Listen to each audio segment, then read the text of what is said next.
Yeah, now it's a moment, and a home is who you share it with. I believe what the point is enjoying who you share it with. Joy is who you share it with.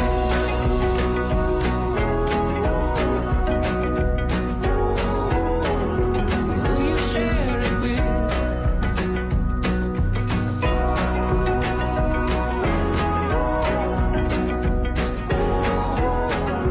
Who you share it with.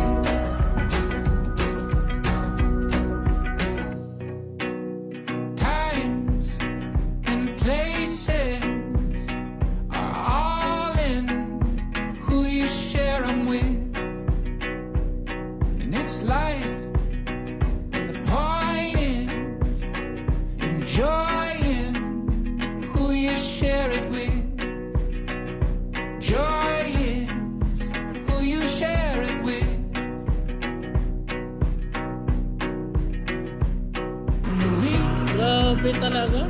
weekend Solid. Kapag dito ko sa Kenon Road dumaan, been close. yung ibang rock formation, falls, sa makikita mo na In ano time, talaga ma-explain. finding Yan o. Kasi ko, I don't know what who you spend it really with. happened. Pero kasi yung formation ay Joy is who you share it with. kaya sa mga nag-aatupili dyan na natatakot mag-ride na kayo kasi Who you ang share gamit it namin with. ngayon is Click 125 version 2 year 2020. Ito ay 5 years na pagmotor. At the same time, on stock lang Who you ito. share Kaya it with. nilagay na aftermarket na pyesa, more on all stock.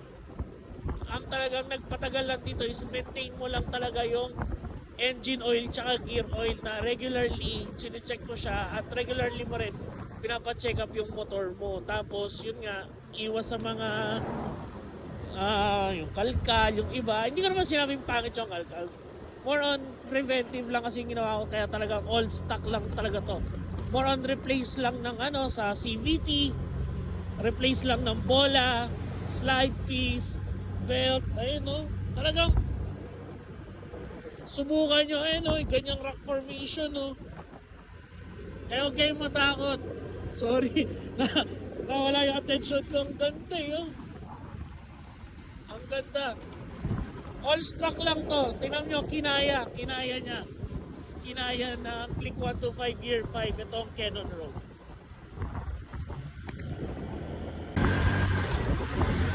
There we go. We're entering the tunnel sa Kenon Road. Woo!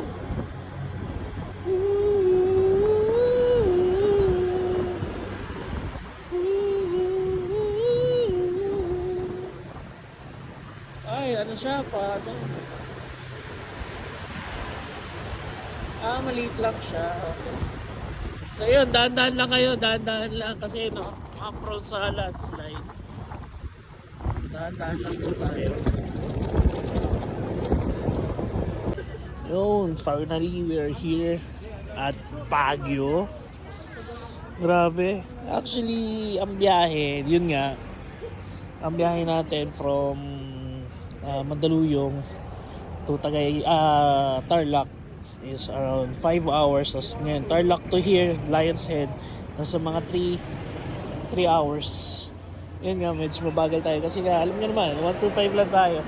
Pero still, yung performance niya, yung smoothness niya, kaya pa rin. You know, we're here at Baguio. May pabrika ako.